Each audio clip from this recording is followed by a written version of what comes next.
और इसके पहले का वीडियो मैंने काफ़ी ज़्यादा कोशिश किया है कि आपको बहुत कम समय में बहुत अच्छा से सिखाऊं और समझाऊं कि रिस्क क्या है और रिस्क मैट्रिक्स क्या है।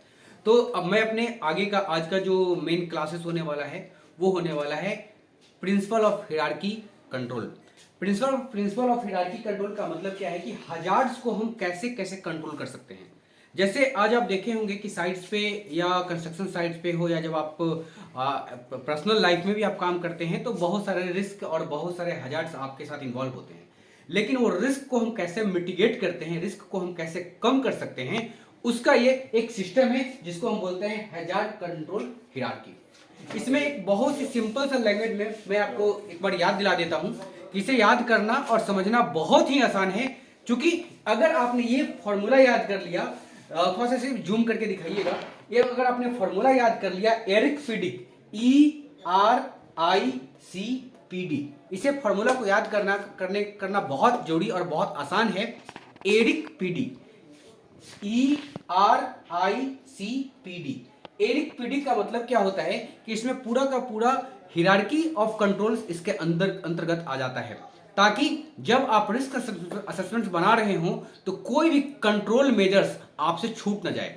हम कैसे अपने रिस्क को कंट्रोल कर सकते हैं ताकि हमारा हर एक कार्य बिल्कुल ही एक्सीडेंट फ्री हो और इंसिडेंट फ्री हो और उसमें किसी भी तरह का कोई भी दुर्घटना होने की संभावना बिल्कुल न के बराबर रहे। तो इसे हम कहते हैं हजार्ड कंट्रोल ऑफ हिरार्की। इसमें सबसे पहले कैमरा को थोड़ा और नजदीक लेके आइएगा ताकि हम इसमें एक बता सकें कि ये क्या है। E4 होता है एलिमिनेट हजार्ड्स, हजार्ड्स को बिल्कुल खत्म कर देना। जैसे एक एग्जांपल के तौर पे अगर हम एक एग्जांपल आपको दे रहे हैं कि सपोज ये आपका इसका फोल्डिंग है और इसका फोल्डिंग के ऊपर में अगर हमें काम करना है, एग्जाम्पल के तौर पे समझाने के लिए बहुत ही आसान से है, अगर हमें इसका फोल्डिंग पे काम करना है और इसका फोल्डिंग पे हमें लैडर लगाना है तो हमारे पास पहला तरीका यह है कि हम एक इसका फोल्डिंग ऐसा बनाएं और हमारा एक लेबर चढ़े इस पर करता हुआ ऊपर में काम करता हुआ जाए। एक ये तरीका है। क्योंकि इसका फोल्डिंग क्यों बनाना है, वो इसलिए बनाना है कि हमें एक स्ट्रक्चर खड़ा करना था, इस स्ट्रक्चर के ऊपर में आगे का एक्टिविटी करने के लिए हमें इसका फोल्डिंग खड़ा करना था। हमने क्या किया कि इस स्ट्रक्चर को जमीन पे ही लिटा दिया, जमीन पे लिटा के नीचे में ही हमने इसका फोल्डिंग इसके साथ बांध लिया, इसके साथ इसका फोल्डिंग बांध लिया और मैंने इसको इरेक्ट कर दिया। तो जब मैंने इसको इरेक्ट किया तो क्या हुआ कि जो जितना हमारा रिस्क इसका फोल्डिंग स्ट्रक्चर के साथ इसका फोल्डिंग बांधने में जो लग रहा था उसको मैंने जमीन पे लिटाया और क्रेन के माध्यम से हमने इसको यहां पे खड़ा कर दिया। तो ये हमारा हो गया एलिमिनेट दी हजार्ड। या दूसरा एग्जांपल हम दे सकते हैं, जैसे सपोज एग्जांपल के तौर पे अगर हम कोई काम कर रहे हैं, जैसे एक एग्जांपल के तौर पे हम काम कर रहे हैं, एक एग्जांपल हो गया। दूसरा एग्जांपल, सपोज हमारे पास एक व्हीकल्स है इस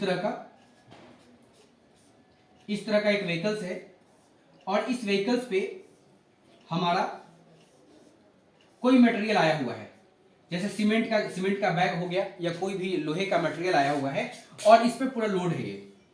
और हमने क्या किया कि हमने एक लेबर को लगाया और लेबर से ये मैनुअल हम इसको लेबर हमारा मैनुअल इसको अनलोड कर रहा है। तो इसमें इस लेबर के ऊपर जो रिस्क है, अगर हमको इसको एलिमिनेट दी हजार्ड करना है तो हमने क्या किया, इसके जगह पे एक क्रेन लगाया और क्रेन के द्वारा या कोई मैकेनिकल लिफ्टर के द्वारा, चेरी पिकर हो या जो भी हो, ठीक है, उसके द्वारा हमने इसको अनलोड कर दिया। तो इसमें क्या हुआ, हमारा काम तो हो गया लेकिन ये बंदा जो रिस्क में था ये बंदा हमारा यहां से बच गया। तो इसे ही हम कहते हैं एलिमिनेट दी हजार्ड, अर्थात हजार्ड को हमेशा के लिए खत्म कर देना। अर्थात उसमें मैन पावर का इन्वॉल्वमेंट बिल्कुल ना हो, हम कोई मैकेनिकल हम वहां पर लेके आए ताकि वो हजार्ड हमारा खत्म हो जाए।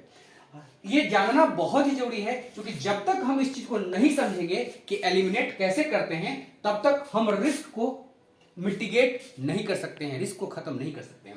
दूसरा पॉइंट है, आई थिंक एलिमिनेशन आपको समझ में आ गया होगा कि एलिमिनेशन कैसे होता है, एलिमिनेट हम कैसे करते हैं। इसका दो एग्जांपल मैंने बताया, एक मटेरियल लिफ्टिंग के बारे में बताया, मटेरियल हैंडलिंग के बारे में बताया और दूसरा हाइट वर्क के बारे में बताया। ऐसे बहुत सारे एग्जांपल आपको साइट्स पे जब आप काम करते हैं तो आपको पता चलेगा कि हम मैन पावर को बहुत कम रिस्क में रख के हम अपना काम कैसे करा लें, उसे हम बोलते हैं एलिमिनेट दी हजार्ड। अर्थात खतरों को अलग कर देना। दूसरा चीज है रिड्यूस और सब्स्टिट्यूट। रिड्यूस और सब्स्टिट्यूट का मतलब होता है, रिड्यूस का मतलब आप समझते हैं कम कर देना। जैसे सपोज एक एग्जांपल के तौर पे, जैसे कोई हमारा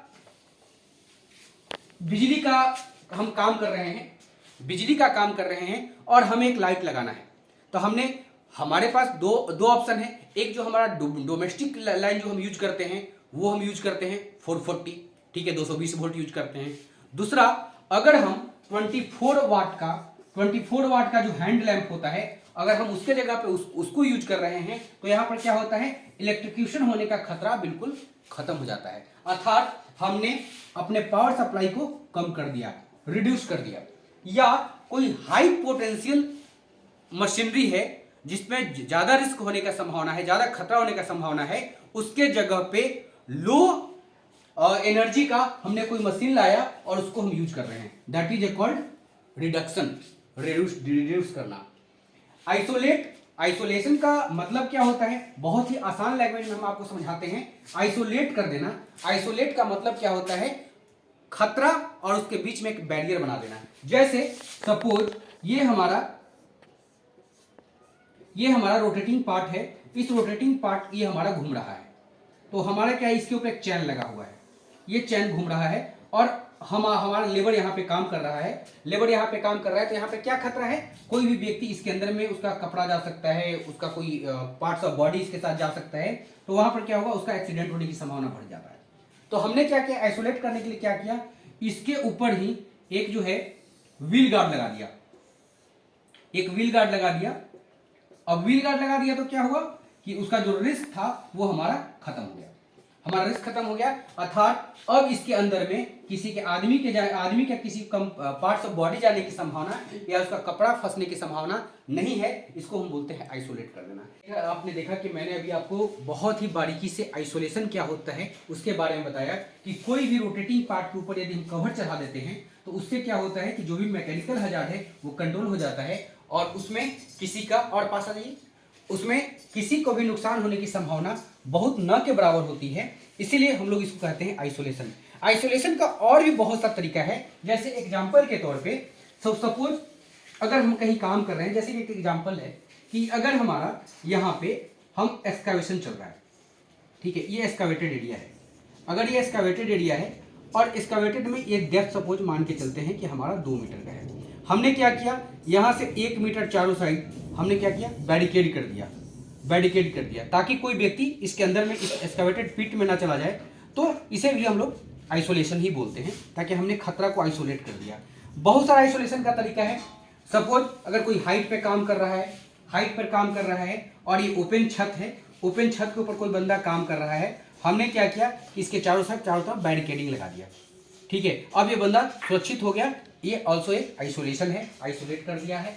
ऐसा बहुत सारा तरीका है। अगर कोई ओपन दरवाजा है, ओपन दरवाजा में मैंने तो कोई दरवाजा लगा दिया और उसको प्रॉपर लॉक कर दिया, दैट मीन्स आइसोलेशन। तो आइसोलेशन का बहुत सारा एग्जांपल है जिसके द्वारा हम लोग क्या कहा जाता है, खतरा को एक दूसरे से अलग कर देते हैं, अर्थात खतरा को अलग कर देते हैं और मैन पावर को अलग करते हैं, उसके बीच में एक बैरियर बना देते हैं जिसे हम आइसोलेशन कहते हैं।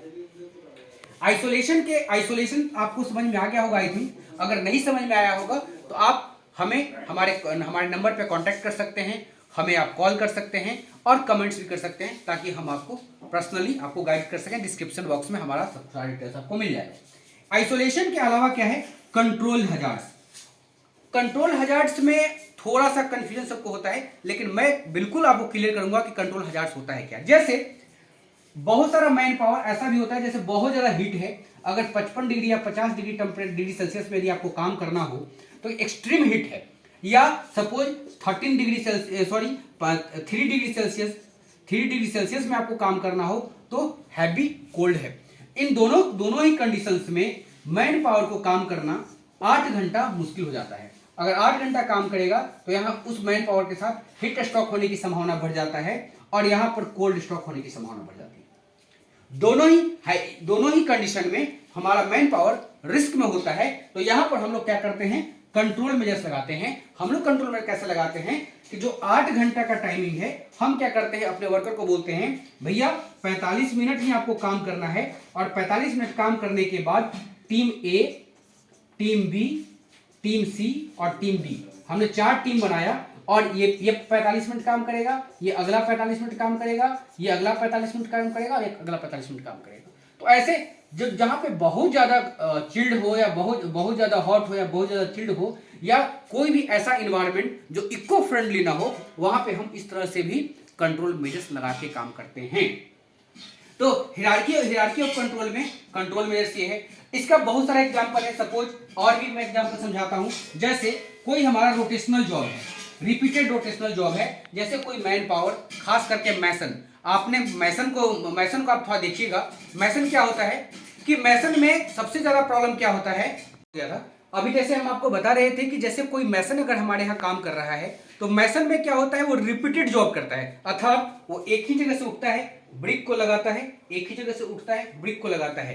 तो ये जो रिपीटेड रोटेशनल है, यहां पर भी हम कंट्रोल मेजर्स लगाते हैं, और हम क्या करते हैं कि हम उसके अकॉर्डिंग वहां पे सिस्टम को डेवलप कर देते हैं। अर्थात अगर वो बैंडिंग ज्यादा है तो हम उसके ऊपर में, कमर के ऊपर में हम उसको वर्किंग प्लेटफॉर्म बना के देते हैं ताकि उसे झुकना कम पड़े।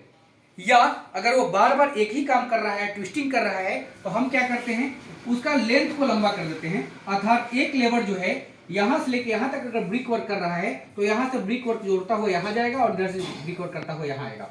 अर्थात एक लॉन्ग डिस्टेंस इसको मिल गया, ताकि इसका जो बॉडी पोस्चर है वो मेंटेन हो सके।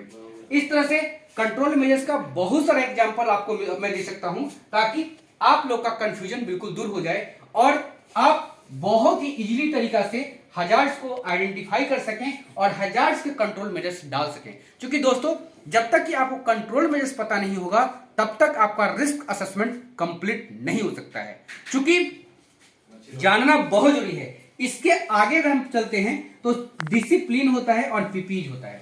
देखिए दोस्तों, जहां पे सारा कंट्रोल मेजर्स लेने के बाद जो रिस्क बच जाता है, हम सिर्फ उसे ही पीपीई के द्वारा, यानी कि पर्सनल प्रोटेक्टिव इक्विपमेंट्स के द्वारा हम उसकी रोकथाम करते हैं। अर्थात बचा हुआ रिस्क को मिनिमाइज करने के लिए हम पीपीई यूज करते हैं। इसका मतलब इसीलिए कहा गया है कि PPE is the last resort. Hierarchy में जो सबसे लास्ट में होता है, लास्ट में जो रिसोर्ट होता है, वो पीपीई हमारा होता है। इसके अलावा जो डिसिप्लिन में आता है, डिसिप्लिन में क्या आता है, ट्रेनिंग देना, प्री मॉनिटरिंग करना, कंपटेंट वर्कर्स प्रोवाइड करना, ऑडिट्स करना, ये सब जो चीजें आती है वो हमारा डिसिप्लिन में आता है। अर्थात हायरार्की ऑफ कंट्रोल में ये जब हम सारा का सारा एलिमिनेशन कर लेंगे, सारा का सारा फिर से मैं बता रहा हूं, एलिमिनेट करना, रिड्यूस करना, आइसोलेट करना, कंट्रोल मेजर्स डालना, पीपीज करना और डिसिप्लिन। ये जब सारा कंट्रोल मेजर डालते हैं, तब जाके हमारा हायरार्की ऑफ कंट्रोल कंप्लीट होता है। कभी कभी और भी कुछ क्वेश्चंस, कुछ कंफ्यूजन दिमाग में रह जाते हैं कि सर जहां पर हम एलिमिनेट नहीं कर सकते हैं वहां हम क्या करेंगे। कोई बात नहीं, जहां पे एलिमिनेट नहीं कर सकते हैं तो हम नेक्स्ट में जाएंगे, हम उसको रिड्यूस करने की कोशिश करेंगे। अगर हम रिड्यूस भी नहीं कर पा रहे हैं, तब हम आइसोलेट करने की कोशिश करेंगे। अगर हम आइसोलेट भी नहीं कर पा रहे हैं, तब हम कंट्रोल मेजर्स डालेंगे, फिर पीपी डालेंगे, फिर डिसिप्लिन डालेंगे।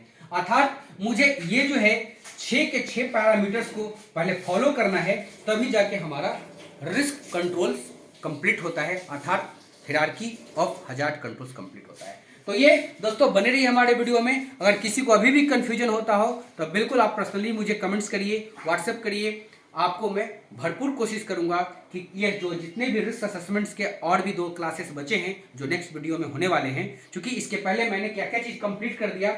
रिस्क क्या है वो मैंने आपको बता दिया, हजार्ड क्या है वो मैंने बता दिया, रिस्क मैट्रिक्स क्या होता है ये मैंने आपको बता दिया। आज हायरार्की ऑफ कंट्रोल क्या होता है, अर्थात 8PD क्या होता है, ये मैंने आपको बता दिया। अब हम आपको कल जो है इसके नेक्स्ट क्लास में हम जो आपको बनाना सिखाएंगे वो रिस्क असेसमेंट कैसे बनता है, और इसके जो 5 सूत्र हैं वो क्या होता है, अगले वीडियो में हम आपको कवर करेंगे। हमारा 2 क्लास दोस्तों और बाकी है हजार्ड आइडेंटिफिकेशन रिस्क असेसमेंट का। Thank you so much.